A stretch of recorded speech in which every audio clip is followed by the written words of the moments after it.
É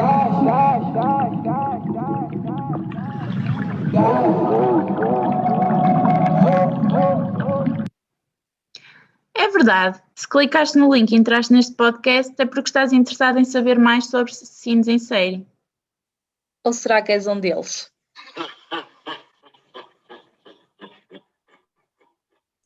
Mas nós quem somos? Eu sou a Bárbara, tu és a Ana, tu a Vitória e tu a Catarina. E somos estudantes de Psicologia. Bem, vamos lá ao que interessa. No outro dia estava com a Catarina e fomos perguntar a algumas pessoas o que é que entendem por assassinos em série e uma delas disse isto. Então, um criminoso que pratica vários crimes de assassinato seguidos, em série. E a vocês também vos deram esta definição? A mim disseram-me isto. O que é que entendes por um serial killer? Serial killer é um indivíduo que mata pessoas com intenção. É? E com violência e tem uma maneira. Bem, não é bem isso. Na verdade, um serial killer é um indivíduo que comete 2 ou mais assassinatos, sendo que pode ter ou não relação com as vítimas. Mas quando eles cometem os crimes, agem todos da mesma forma? Não. Uns são organizados, os quais conseguem construir uma família normal e atingir posições altas na sociedade. E é normal que não se entreguem nos crimes, uma vez que os planeiam antecipadamente. E por norma não deixam nenhuma prova. Os outros são os desorganizados, pois costumam agir de uma forma impulsiva e desastrada, e não planeiam adequadamente as suas ações, uma vez que usam o improviso como um recurso. Estes ainda utilizam o que encontram no local para ferir a vítima e costumam deixar algumas evidências de que estiveram no local. Ah, mas sabes também que existem 4 tipos de assassinos em série? A sério? Sim, pelo que eu estive a pesquisar, existem 4 tipos de assassinos em série. Os designados por visionários, que são os psicóticos, que matam como resposta às vozes ou visões que lhes exigem que cometam os crimes. Os missionários, que acreditam que a sociedade se deve livrar de determinadas categorias de pessoas, como por exemplo os homossexuais ou as prostitutas, pois pensam que são tudo o que há de mal no mundo. Os emotivos, que obtêm o prazer no planeamento dos crimes e matam por pura diversão. E por último, designados por sádicos, são aqueles que procuram a satisfação de sofrimento das suas vítimas mediante a tortura, mutilação e, por fim, o homicídio, os quais lhe trazem o prazer sexual. Não fazia ideia, tantos tipos de assassinos. Mas então qual é o objetivo dos assassinos em série quando cometem os crimes? Bem, por norma eles procuram obter uma posição de superioridade, pois querem demonstrar que têm poder de controle e fazem isso ao degradar e humilhar as suas vítimas. Por exemplo, alguns sentem essa sensação com a tortura, outros com o momento do assassinato ou com a desfiguração ou desmembramento do corpo já inanimado da vítima. Mas afinal eles têm todas características comuns? Ou não? Sim, têm. Uma vez que os serial killers assassinam várias vítimas, ainda que por tempo limitado, são bastante obcecados pelo poder, são manipuladores e persuasivos. Apresentam também uma personalidade narcisista e, por norma, são mais sociais e participam mesmo na comunidade.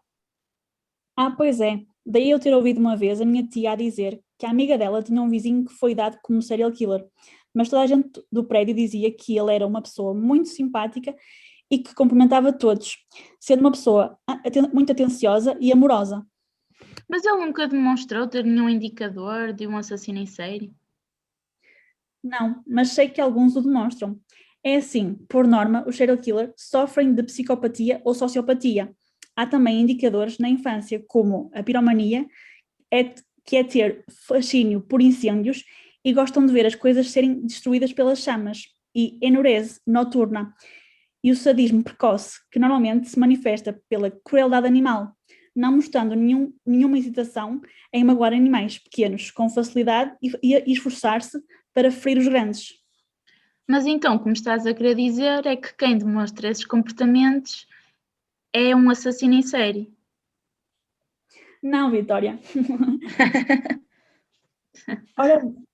Ora bem, isto não significa que se uma criança fizer algumas dessas condutas, certamente será uma assassina em série no futuro. Contudo, é um facto que muitos deles apresentam estes comportamentos. Além disso, as experiências passadas e o ambiente onde este cresceu também podem ser também podem ser indicadores dos assassinos em série, uma vez que os crimes cometidos por eles tendem a estar relacionados com os seus traumas passados. Exemplo disso é um assassino que viola jovens porque foi violado violado na mesma altura, ou então, se este matar pessoas do perfil dos causadores do trauma, como matar prostitutas porque a mãe, por exemplo, era prostituta, a qual o negligenciava.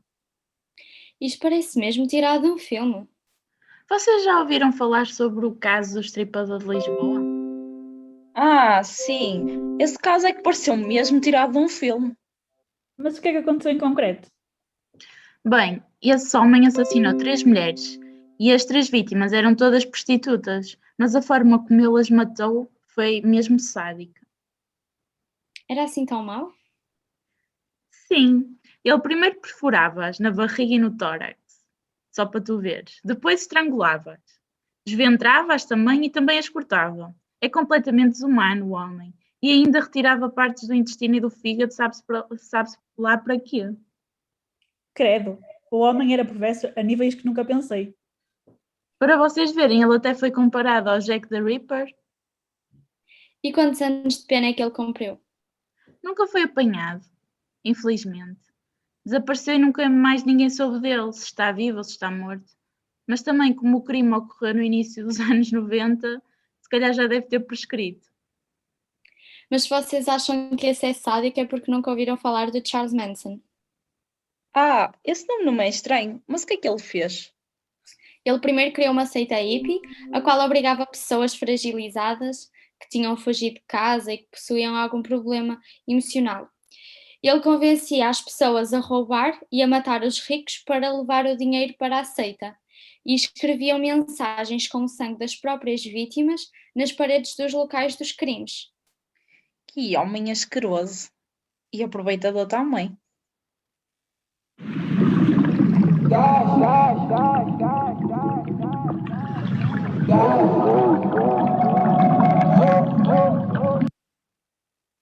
De forma a percebermos melhor o perfil dos criminosos, temos um convidado muito especial, um ex-polícia judiciária, Carlos Amaral, que nos vai explicar um bocadinho mais e dar a sua opinião pessoal sobre este tema.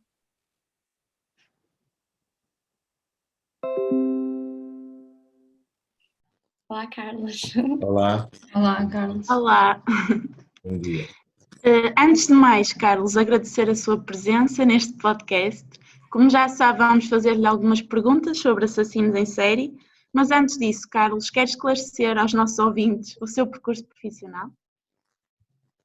Bom, logo após o serviço militar, impunha-se eu tomar uma decisão sobre a profissão que haveria de exercer.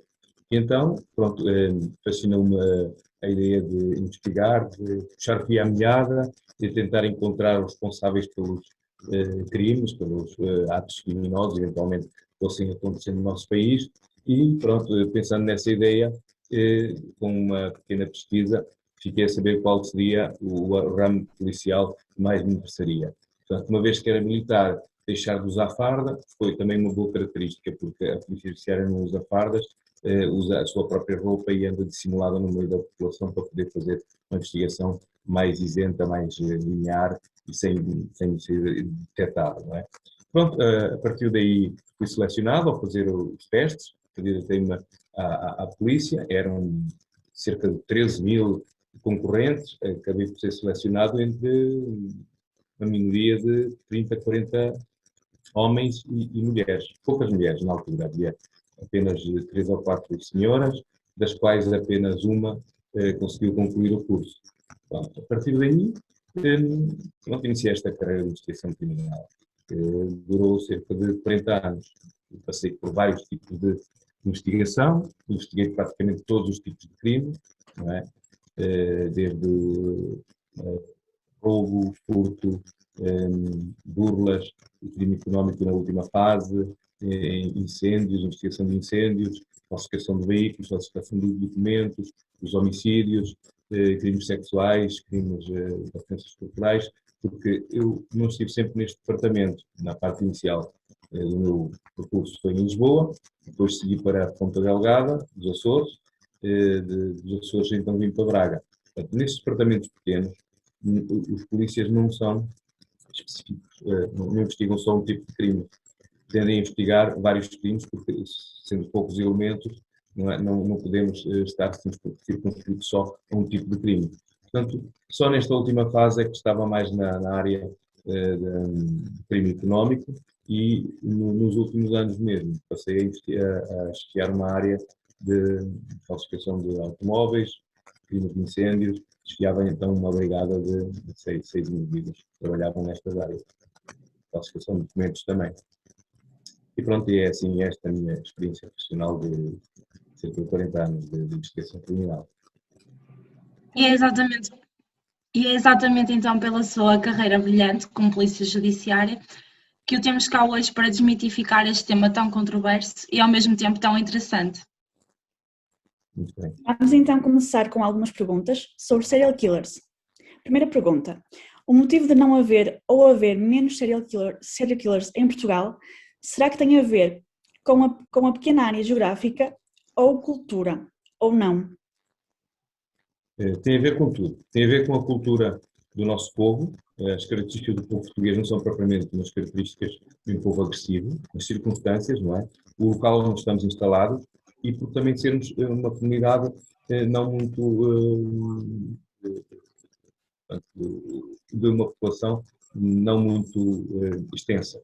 Portanto, países com mais população, em que se aglomeram numa grande cidade, obriga a haver outros recursos e a dificuldade dos meios induz as pessoas a desenvolverem características que às vezes ultrapassam as regras, a controlarem, por assim dizer, as regras estabelecidas. E aí, então, geram-se fatores de discórdia, grandes problemas e com grandes fraturas sociais, que obrigam então as pessoas a delinquirem em busca de subsistência, de sobrevivência, não é?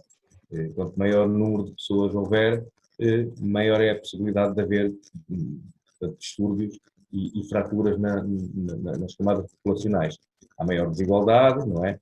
Também não somos um país rico, é um facto, mas não quer dizer que também não haja serial killers ou assassinos nas sociedades mais evoluídas.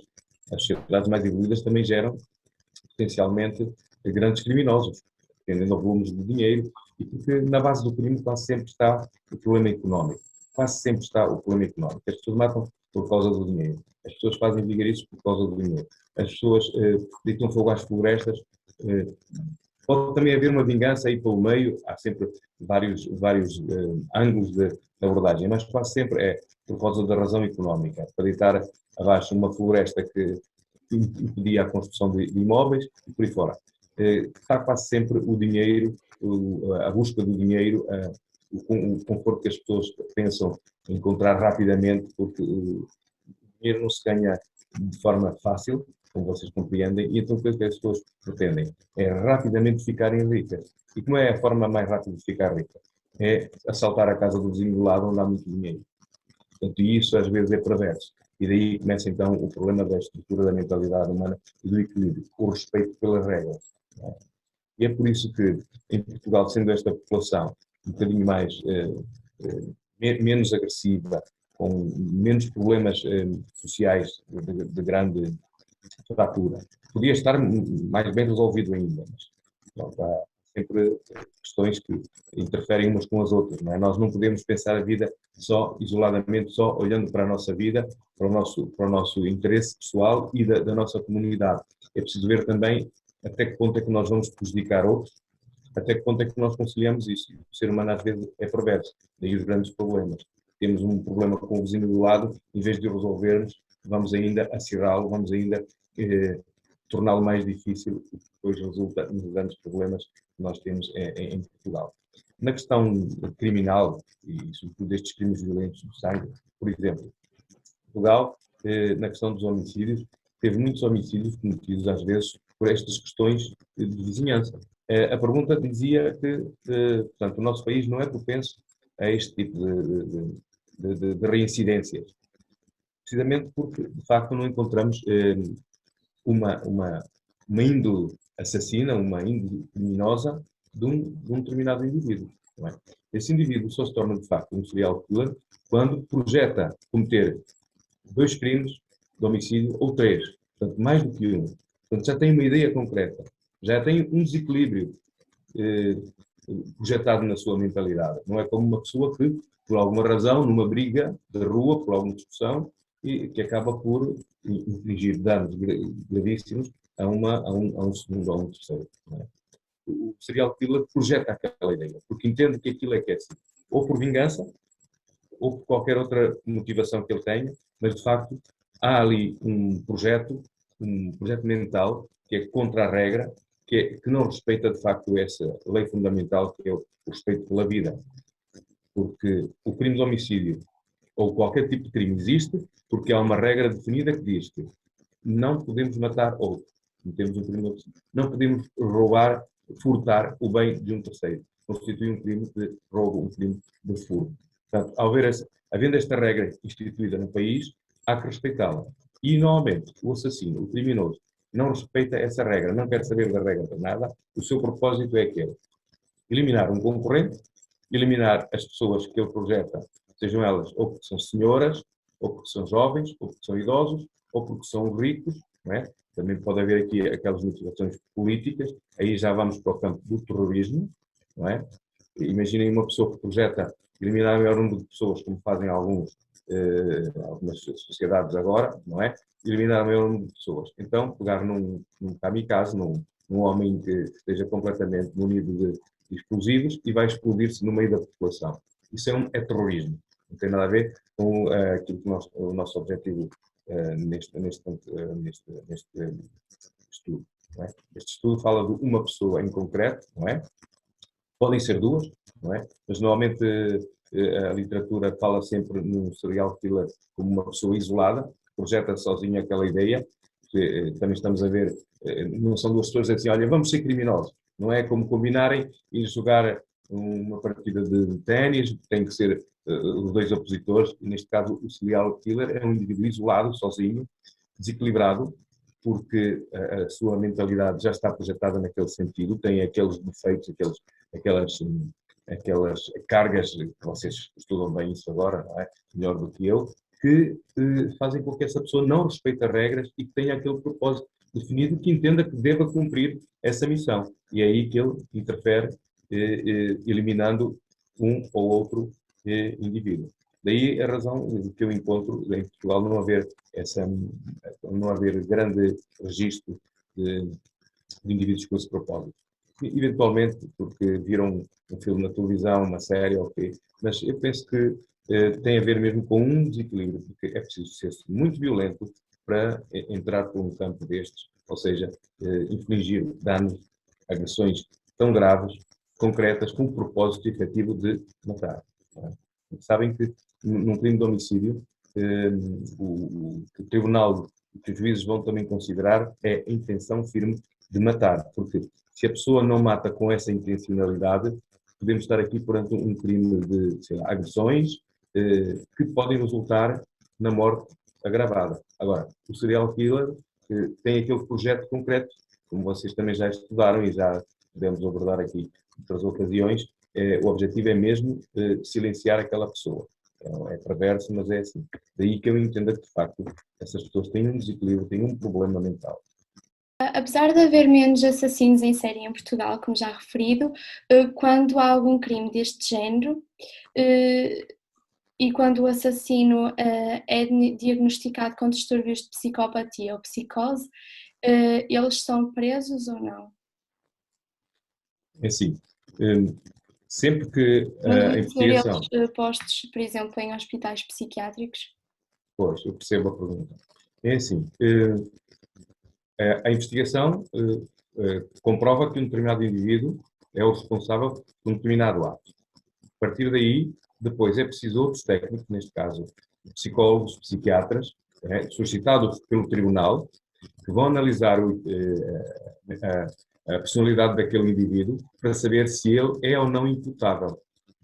Isto é, portanto, um indivíduo que sabe concretamente aquilo que está a fazer e com uma idade maior de 16 anos, a partir dos 16 anos, todo o indivíduo que comete um crime passa a ser responsabilizado criminalmente. Ou seja, pode inclusive ser detido, se for o caso disso, porque há razões próprias para se deter uma pessoa que comete um crime não vai imediatamente para uma cadeia, a não ser um crime grave como este. E porquê que vai para a cadeia? Porque é um cidadão que vai para a cadeia, é um cidadão que não pode viver na sociedade, tem que ser isolado. E é por isso que as pessoas são enclausuradas, ficam na cadeia até que se recomponham, até que se comprove que de facto já estão reeducados, já estão outra vez preparados para se inserir na sociedade. Neste caso concreto, o que estamos a pensar é assim, se de facto os técnicos, os psicólogos ou os psiquiatras determinarem que aquele indivíduo é inimputável, quer dizer que não sabe bem o que fez, portanto não pode ser responsabilizado pelo crime que cometeu, então ele deve ser tratado num hospício, deve ser medicado, deve ser isolado da sociedade, porque se ele é desequilibrado e comete crimes à margem da sociedade, comete infrações às regras, portanto, não sabemos o que é que ele pode fazer amanhã. Então a sociedade não se sente protegida e aí ele tem que ser institucionalizado no hospital para ser medicado. O que acontece é que normalmente estes tipos de patologias não podem ser, não resultam, não há cura, não há forma de os minimizar. Ou seja, há forma de os minimizar. E a única forma é, portanto, fazendo tratamentos e tomando medicamentos que tranquilizem a pessoa. Nessa medida, então essas pessoas têm que ser permanentemente vigiadas, ou seja, têm que estar permanentemente institucionalizadas para que não fiquem ao abandono. São pessoas que não tendo equilíbrio, não vão seguir as regras do seu tratamento, da sua medicação.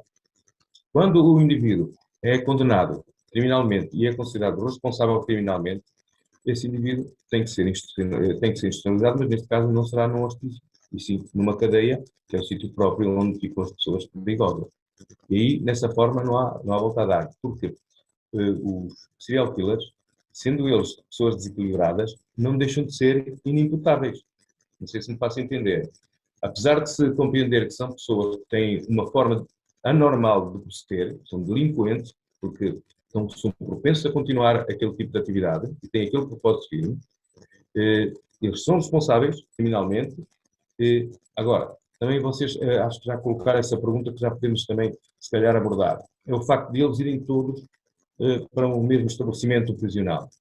Isso é um problema da nossa sociedade, é um problema que tem a ver com a distribuição dos reclusos. Não é fácil colocar os reclusos todos por idades e por tipo de crime. Isso seria bom, de facto, não misturar um jovem com um adulto, porque sabe-se que os jovens seriam influenciados ou vice-versa.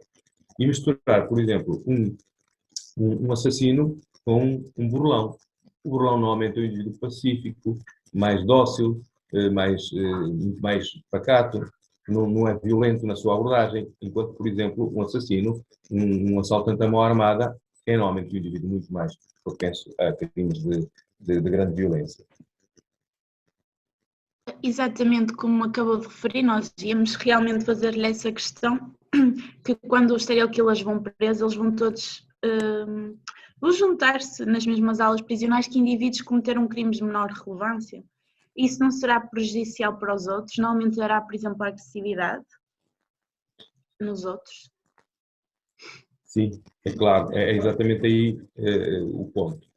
Não há dúvida nenhuma que um indivíduo violento, se estiver na mesma cela, na mesma aula que indivíduos menos violentos, naturalmente vão prejudicar. Ou dificilmente o indivíduo mais sossegado, mais tranquilo, vai conseguir tornar o indivíduo violento também como ele. Normalmente é o inverso. O indivíduo violento vai subjugá-lo e vai induzir-lhe também, vai despertar no outro também esse conhecimento. E, de facto, esse é o grande problema das prisões. Os reclusos vivem muito uns com os outros e aprendem uns com os outros.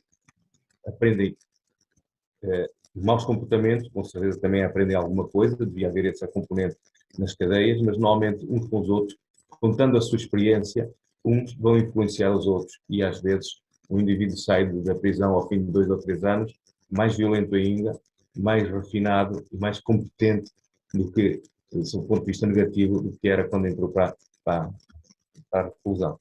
Ou seja, acaba por haver uma elevada taxa de reincidência na prisão. Sim. Normalmente há muita reincidência, até porque, como vocês devem perceber, um indivíduo primário cometeu um crime, mesmo sendo um crime de homicídio, que não seja um crime violento, naquelas características, pode ser um crime de homicídio que tenha resultado das circunstâncias, numa briga, em que, por exemplo, o agressor não tenha tido a intenção de matar. E como é que se percebe isto? Pelo tipo de arma que é usado. Imaginem que o indivíduo que agrediu não utilizou nenhuma arma, mas apenas se tentou defender com um ferro que estava ali à mão ou um pau, e acabou por dar uma cacetada muito violenta na cabeça da vítima, que acabou por se desequilibrar e bateu com a cabeça numa pedra. Nunca ninguém vai conseguir provar que houve intenção de matar, digo eu. Porque se provar que houve intenção de matar, temos um crime mais grave, e daí a graduação da pena. Ora, se de facto o indivíduo não teve intenção de matar, mas resultou de um ato impulsivo, até de uma distração, nós podemos atropelar uma pessoa. Estamos distraídos a conduzir o carro, não reparamos que a pessoa vai atravessar uma passadeira e matamos a pessoa.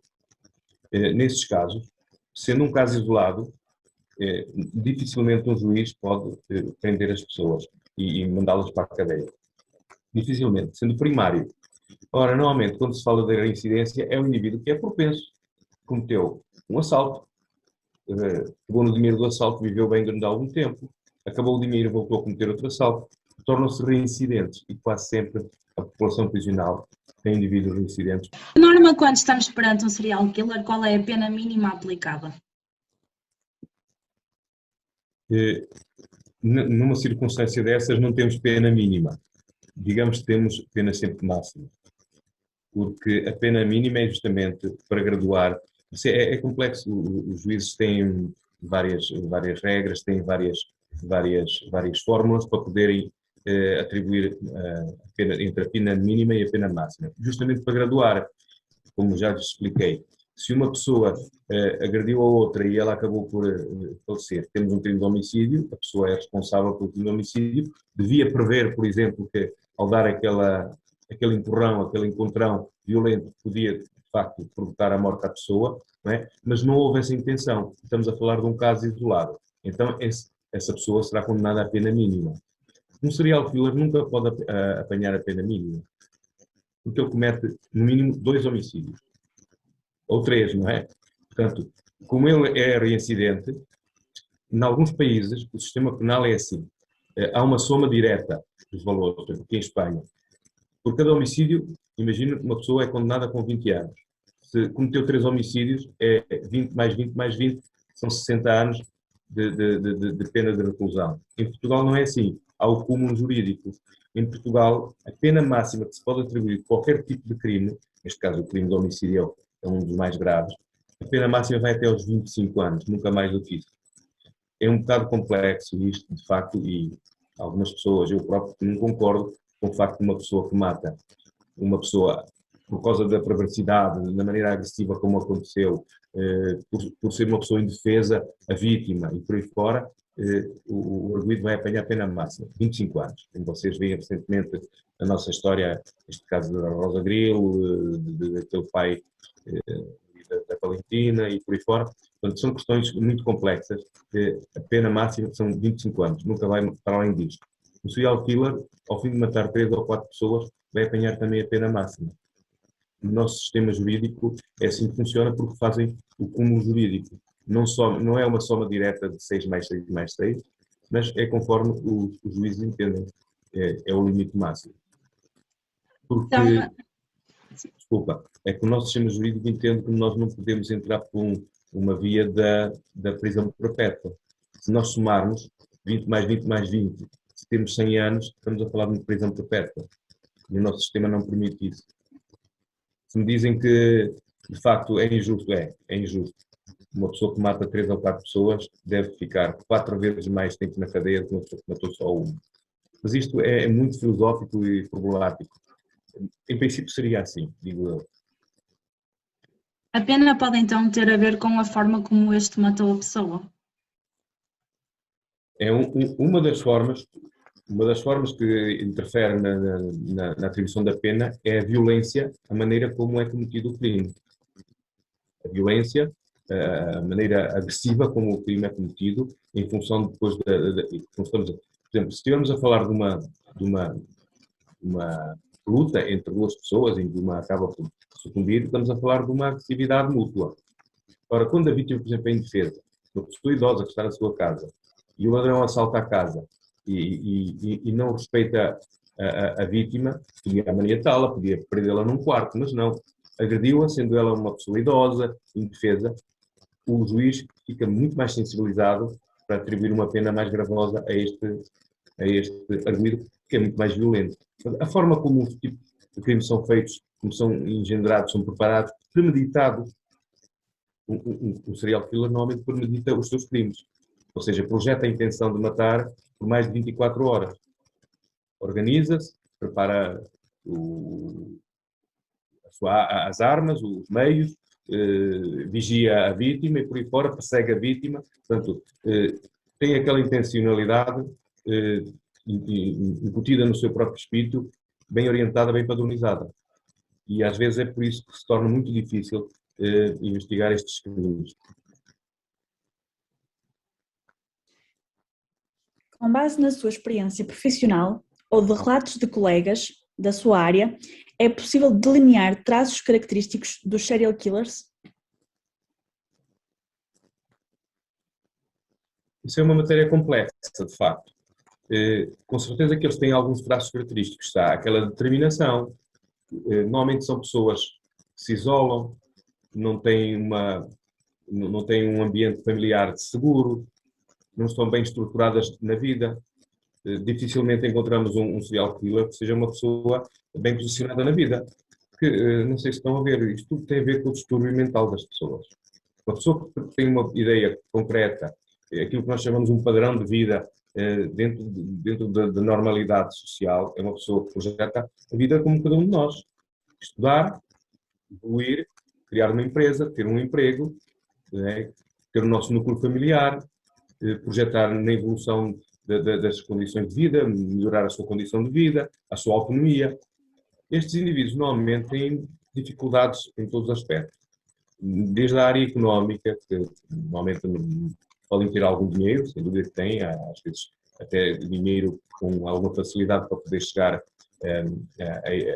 ao tipo de armas que se rodeiam, e até da mobilidade que eles possam necessitar para se deslocar de uma terra para a outra e por aí fora. Mas normalmente são indivíduos que têm déficits, vários déficits em vários níveis, desde o cultural, até podem ser pessoas com alguma inteligência, mas não naturalmente muito cultas.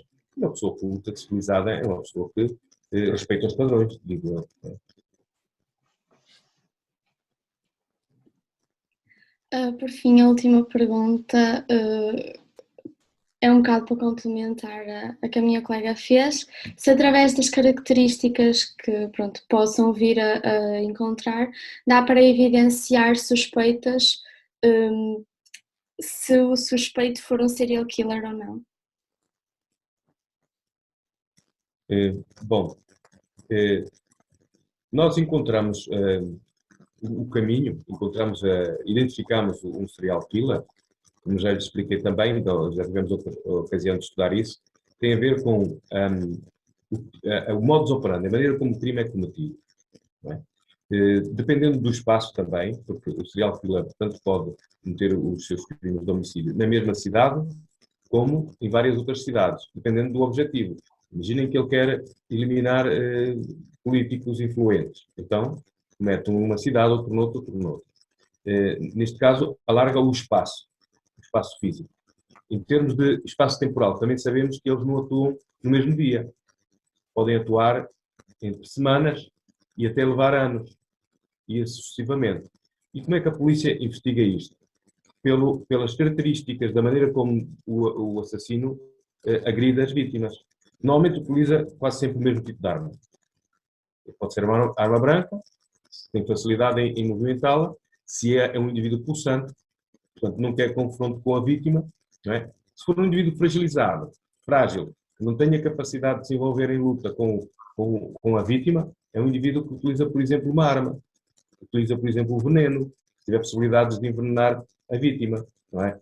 E por exemplo, depois, não querendo deixar marcas, o veneno é um crime muito difícil de investigar, o crime de envenenamento, porque é preciso identificar que a vítima morreu por ação daquele fármaco, que é preciso identificar, tem que ser 2 ou 3 dias depois, um laboratório vai fazer as análises para poder identificar como é que aquela pessoa faleceu, porque é que faleceu. Às vezes há pessoas que acabam por não ser associadas a um serial killer, porque, sei lá, todos os traços indiciam à polícia que aquilo foi um suicídio.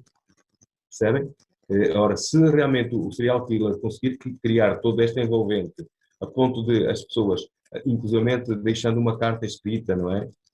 Sei lá, tentando intimidar a vítima e obrigando-a a escrever uma carta de despedida, não é? Amanhã a polícia vai estar perante um caso e o tribunal vai aceitar isso, que aquele indivíduo se suicidou. Pode não ser o caso. Portanto, são vários elementos de investigação que fazem com que a polícia identifique um caminho, identifique uma relação entre um caso e outro, e aí então vai perceber que o autor deste crime foi o mesmo daquele outro. São um conjunto de situações que vão dizer que aquele suspeito é um serial killer, não é? Naturalmente que são dados muito fortes, são dados irrefutáveis, e agora com o apoio da polícia científica, como por exemplo o ADN, não é? Imaginem que na mesma cena do crime, na cena de cada um dos crimes, nós vamos encontrar elementos orgânicos que conseguem identificar o ADN do agressor. Estão a perceber? Hoje em dia isso é mais fácil de detectar, porque temos de facto a ciência em apoio da investigação criminal. É importante que a polícia, o investigador, no local do crime, saiba recolher todos os elementos indiciadores, os elementos de prova que podem de facto atestar. E naturalmente, havendo, por exemplo, luta entre a vítima e o agressor, naturalmente, por exemplo, nas unhas da vítima vai haver elementos orgânicos que pertencem ao agressor e vice-versa. O problema depois, no agressor, é a polícia o identificar, o encontrar, o deter em momento oportuno que possa recolher nele elementos orgânicos que pertencem à cena ou ao agredido, à vítima. Pronto, e com esta pergunta terminamos então o nosso primeiro podcast. Mais uma vez, Sr. Carlos, muito obrigada pela sua presença. Foi sem dúvida crucial para clarificar mais esta temática. No próximo domingo trazemos mais um podcast, mas desta vez sobre a psicopatia e a sociopatia. Fiquem atentos, boa semana!